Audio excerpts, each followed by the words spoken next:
Who gon' take it there? Who gon' take it there? Who gon' take it there? Who gon' take it there? Electricity, electricity, electricity, electricity. You know what's in the air. You know what's in the air. You know what's in the air.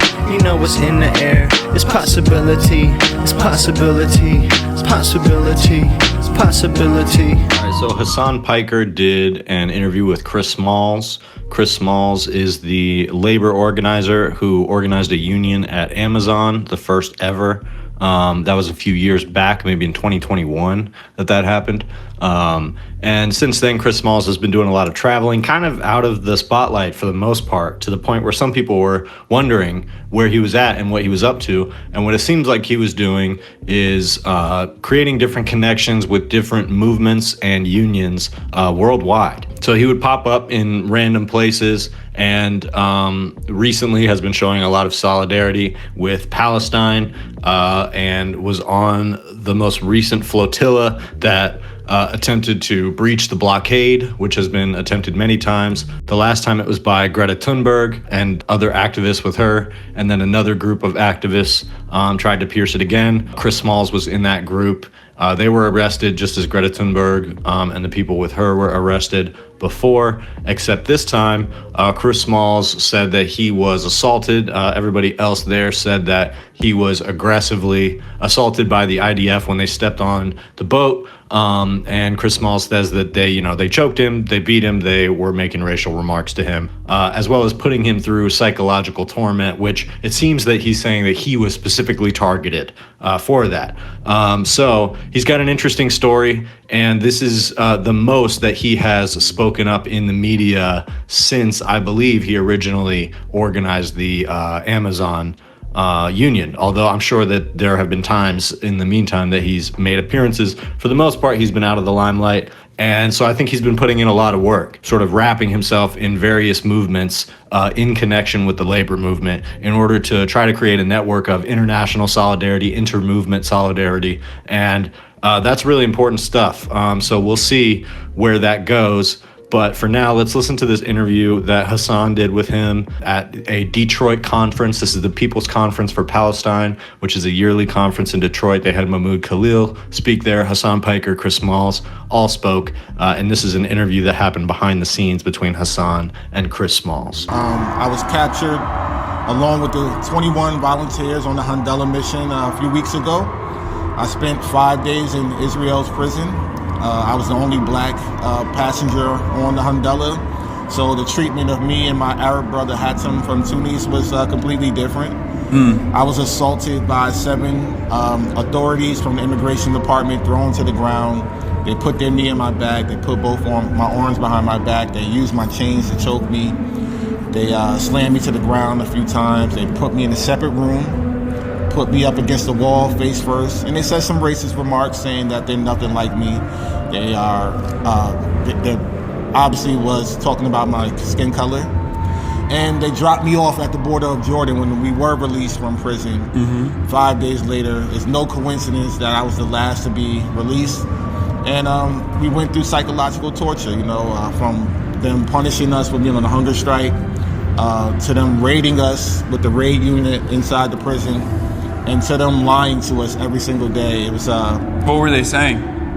Well, they would do things like promise that I'm gonna go home, make me get dressed, and then they'll slam the door in your face and say, you're not going anywhere. So they specifically were trying to break me down psychologically, and I knew that what they were doing wasn't working, and it was just only making them more angrier. So it was really just living in my head and knowing that the community on the outside was definitely supporting me, because remind you, I didn't know what was going on until I got home. So I want to say thank you for amplifying my freedom and the freedom of the passengers that were also captured, because if it wasn't for you guys sharing our stories and keeping all eyes on us, who knows what they could have gotten away with. You see this in other labor unions around. In other Western countries, there are longshoremen's unions that are like refusing to work with Israeli weapons transfers, and doing work stoppages and like trying to stop when a shipment of Israeli weapons is like entering their ports. So there's that. There's a bunch of different labor actions that are taking place. My brothers in the unions in Greece, and they've been shutting down the docks. The regions in Italy, there's a bunch of regions in Italy that fully divested from Israel's ties. And we got to do the same thing here in America. The ILWU has done a phenomenal job of history of being on the right side. It's the East Coast that we have the problems with, and the Gulf of Mexico. But yeah, the power of the people, we've proven it over and over again. When we come together, we can overcome anything, and the Palestinian movement is bringing us all together to fight for it. All right, so some interesting things that they say here. I appreciate Hasan and the coverage that he's been doing of people like this. He's been pretty steadily on the beat of interviewing people that wouldn't normally get interviewed in mainstream outlets, although Chris Smalls has done a round of interviews about this specific issue, and I've even seen him at some outlets that I wouldn't expect to see him at, like some news stations. But for the most part, Hasan digs a lot deeper into the activist community, especially the Palestinian activist community, than most other media channels do. So pretty good work that he's doing there. And Chris's story is important. So let's be clear. The first goal of this flotilla in penetrating the blockade on Gaza by Israel is to deliver aid to Gaza. However, they know that that's not going to happen. So the secondary goal is to provoke the Israeli military, the IDF, to do exactly what they did. That was the goal when Greta Thunberg did it, and that's the goal now, to provoke them into enforcing what is essentially an illegal blockade. Because when you provoke their military response and then you call attention to that, you're making people aware of what they're doing to prevent resources from coming into Gaza that wouldn't have been aware previously. What it doesn't seem like they expected is for Chris Smalls to be attacked in the way that he was. Some of the tricks and the games, the mind games that they were playing behind the scenes, stuff like telling Chris Smalls that he was going to go home and then slamming the door in his face, is maybe a little bit more expected, but still pretty harrowing to hear about. And Chris Smalls does make sure to mention in his speech at this convention that that type of torment that he faced is a fraction of what Palestinian people face at the hands of the IDF. They are being bombed actively. Somehow it's just getting worse and worse, continuing to target children, and they've also completely made known their goal to fully occupy Gaza. So they are just beginning that effort.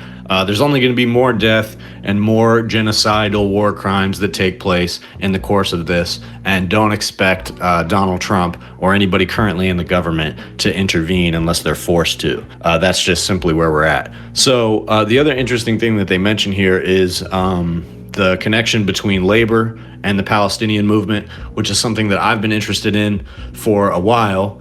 And in a lot of unions across the world, you see support for Palestine. Not all of them, and Chris Smalls mentions that there are unions in the East Coast and in the Gulf of Mexico that are doing business with Israel, sending supplies to Israel. But there are many others that are not, that have divested, unions in Sweden, unions across America and in the UK.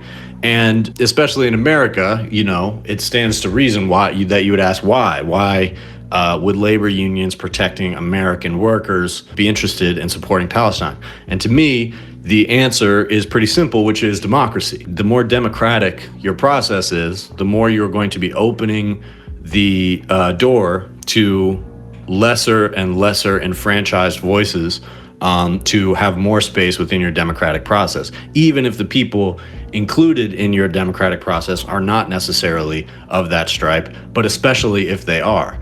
And obviously it's different. It depends. There are unions that have more conservative leadership. There are unions that support Donald Trump for some reason in America. But I think there is this trend towards utilizing worker power to support Palestine that exists purely because of a deep understanding of the intertwining of those struggles. And I think the best example of that idea of the more inclusive a democratic process is, the more there's going to be a demand to look out for the more marginalized and more oppressed minority groups. is the recent election and the Democratic Party. The Democratic Party is the perfect example of an electorate that is trying to appeal to as many different kinds of people. And in many ways, their electoral viability is based on that. But during this recent election, they chose to take the most important humanitarian issue happening right now and try to shut the door on it. And what that did was it shrunk their base, not only amongst voters who are Arab or Palestinian, but amongst people who are sympathetic to those people. Because the more inclusive your democratic process is, the more people within that process are going to be empathetic and thinking about other people than themselves. That's the nature of a truly democratic process. So by turning their backs on some of the most important and visible and helpless voices that exist on the world stage right now, which is the Palestinian people, they shut their door on a huge part of the electorate that potentially could have participated in the democratic process. And you see the same thing now with their desire to, in some factions, to shut the door on trans people and to move away, not only from talking about Gaza and Palestine, but from talking about trans people as well. There are people in the Democratic Party that just want to move away from divisive topics altogether and appeal to the same people that Trump is appealing to.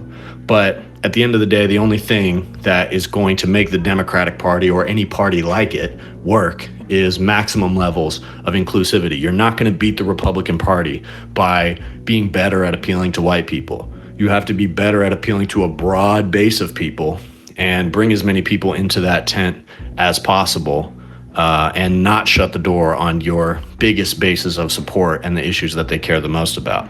Which brings me to an update that I want to give on the last thing that I talked about, which was this sort of shady organization called Chorus that has been funding certain creators on the left. So there's been a lot of controversy about this. David Pakman is probably the commentator closest to me and what I do in terms of like the space that we fill, that was involved in this program. And there was essentially a Wired article about it written by Taylor Lorenz that exposed that not only was this company existing to kind of prop up certain creators, give them a little bit of extra money, as well as giving them some coaching and some help in what was called an incubator program, but also they weren't allowed to talk about it. So this was money that people were taking and that they were contractually obligated not to disclose, which is a problem when it comes to political projects. Now, they are disputing that. Brian Tyler Cohen, who is one of the founders of this project, is disputing some of the facts in this article. Other people like Jon Favreau is disputing some of the facts in this article, as well as other commentators who were caught up in this. But there has not really been a substantive. They keep saying that this has been debunked. It has not been debunked. There are people that are disputing some of the facts in the article. None of that has been proven. Nobody has produced the parts of the contract that contradict what is said in the article. There have been some TikToks that have gone over some aspects of some of the contracts, but no retractions have been made. That is something that is being said about this article. And as of right now, as of me making this, that is not true. No retractions have been made. There have been some updates to the article, but none of the facts are reasonably disputed. And also, there's nobody that's reasonably talking about doing any kind of legal action against Wired for this article, which is what you would expect if the information in it is defamatory. What was printed in Wired seems to be directly from contracts and slides of presentations that were shown to members of this program. And Wired and Taylor Lorenz has said over and over again that they had access to contracts, and that's where they're getting this information from. It's entirely possible that not everybody had the same contract.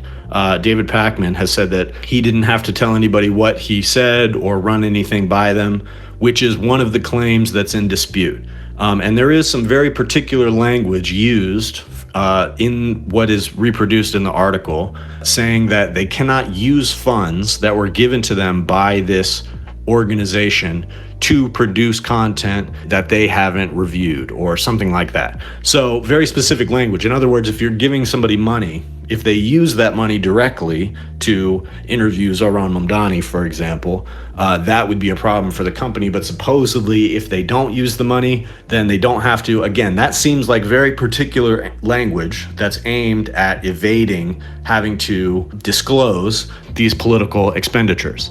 And, you know, a lot of people are saying that this is divisive and this is taking down left-wing creators, and this is the kind of thing that we need to combat the right. And I understand that argument, except for the fact that if you really think about where we're at politically, the biggest thing that we have to combat is this pattern of influence in politics. Allowing that to take up more space on what is considered the left is not the answer, because it is this exact pattern of rot that has taken complete hold of so much of our political system and allowed the right wing to just be a machine of propaganda and information that points towards giving the rich ultimate control of our political system. And there are parts of the left that are morally opposed to that. And those are the parts that were not approached by a project like this.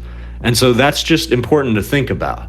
That, yes, you can say, oh, so this person that was included in this said this about Palestine this once, or, you know, this person was critical of the political establishment. That's what Jon Favreau came out saying. He had a long statement about this, and he was a speechwriter for Barack Obama, so he knows how to do this. It seems to me that the responses to this were very calculated, and the language that Brian Tyler Cohen used to describe how all of this was on the up and up was very calculated.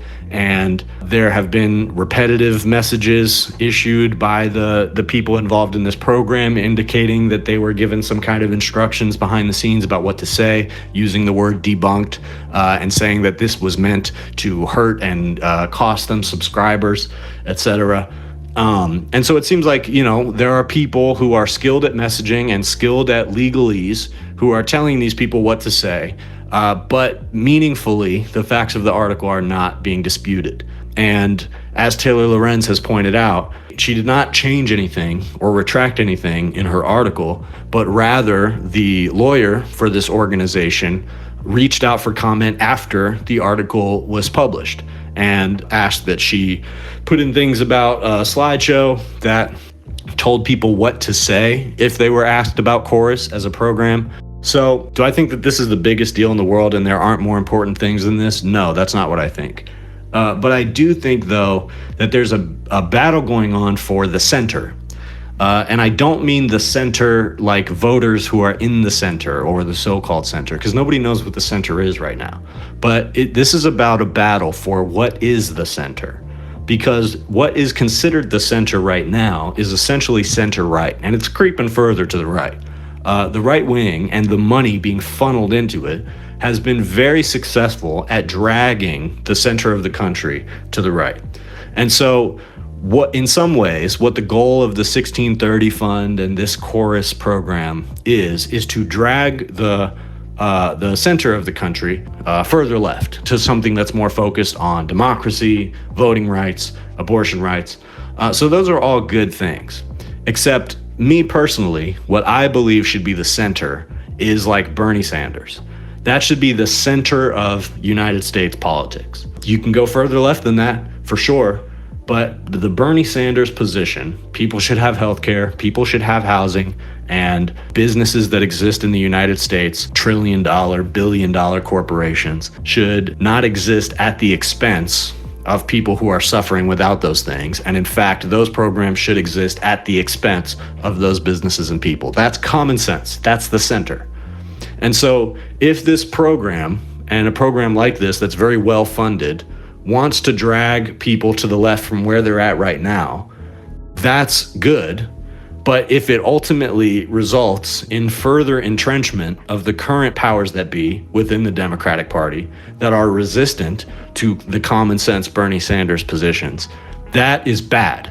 And while we have this window of opportunity to redefine what is considered the center, certainly the center of liberal and left-wing politics, we cannot allow that space to be co-opted by the type of dark money forces that are putting their money into a slush fund like this. This is the problem in American politics. And so we cannot allow what redefines the answer to a Donald Trump to be somebody who wants to entrench more money in politics. We have to come up with an answer that's better than that. Because you know what? In this last election, that's exactly the form of politics that people rejected. People were willing to accept slush money and dark money and creepy politics from Donald Trump.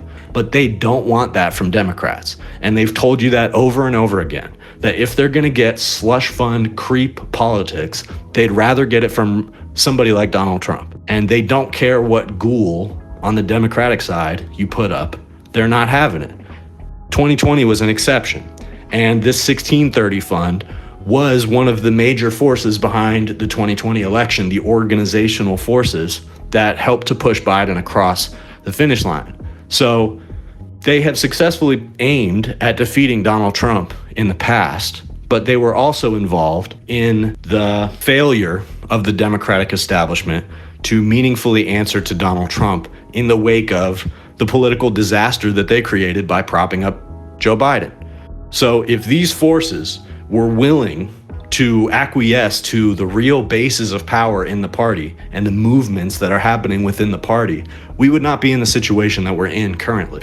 And so if you want to continue making the mistake that we've made, then you'll allow the donor class that orchestrated this disaster to continue their work. But if you want things to go in a different direction and for us to end up in a better place after all of this, then we've got to reject politics like this, and we've got to reject shady, dark money like this, because it's poisoning our politics. It's thoroughly poisoned our politics, and that is not an area where we need to fight fire with fire. We need an antidote. That sounds kind of cool. We need the antidote.